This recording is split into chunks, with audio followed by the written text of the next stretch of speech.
ونقول بسم الله ويلا بينا نبدأ روتين الخميس. المية كانت قطعة عندي من يومين والوضع كان كارثي بجد، ما كنتش حاسة ان الشقة ممكن تنضف غير لما اعمل فيها كده. شلت كل السجاد من على الارض وكنست الارض وبعدين فركت الارض كويس قوي ولمعت كل بقى الخشب بتاع الشقة ومسحت الشبابيك، اديتها مسحة كده من اللي قلبي بيحبها. وطبعا زي ما انتم متعودين اني بحب اخلص جزء جزء واقفله واخش على الجزء اللي بعده. انا بقى كنت فرشت الدفايه السكر دي، وطبعا شايفين رقتها وجمالها عامل ازاي. ونيجي بقى لاحلى فقره، اني عطرت الاوضه بتاعتي وبخرتها وقفلتها بقى ودخلت على الليفنج على طول.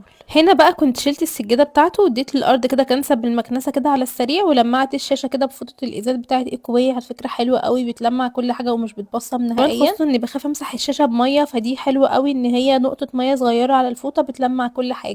كنت حاسه ان الشقه محتاجه الترويقه دي، على الرغم ان ايدي فيها كل يوم، بس لازم كده نخصص يوم في الاسبوع. بحب اخصص الخميس اعمل فيه الترويقه الجامده دي عشان يوم الجمعه ابقى فاضيه ما يكونش ورايا حاجه. نيجي بقى لمسح الارضيات. انا دايما بحب امسح الارض بميه سخنه، وبحب استخدم معاه منظف الارضيات بتاع فريده، وتركايه كده بسيطه بتخلي ريحه الشقه كلها مفحفحه، ان احط غطا دوني. وقلت بقى قبل ما امسح الارض ادي الحيطان كلها كده مسحه سريعه. عايزه اقول لكم ان انا حاليا بجرب ملمع خشب. اكتشفت ان انا ما كنتش بستخدم ملمعات خشب قبله، ومجرد كده ما ارش منه بيرجع الخشب جديد. ابتديت بقى ارجع كل حاجه مكانها، وجيت لاحلى فقره وهي البخور. وبحب دايما اشغل قران كده وانا بشتغل، بحس ان هو بيديني باور وطاقه كده وانا بعمل شغل البيت. نفسي بجد اوريكم المطبخ قبل وبعد كان عامل ازاي، بس مش عايزه اخدكم في اليومين اللي كانت قطعه الميه فيهم ده، كان الوضع عندي كارثي. شلت بقى كل حاجه من على الرخامات، ونضفت الرخامات كلها تنظيفه عميقه، وكمان غسلت الحوض غسله من اللي قلبي بيحبها. واشوفك بقى بكره على خير يا غالي. والى هنا انتهت فقراتنا سيداتي انساتي سادتي. اشوفكم في فلوق جديد، وما تنسوش تعملوا لي لايك وفولو.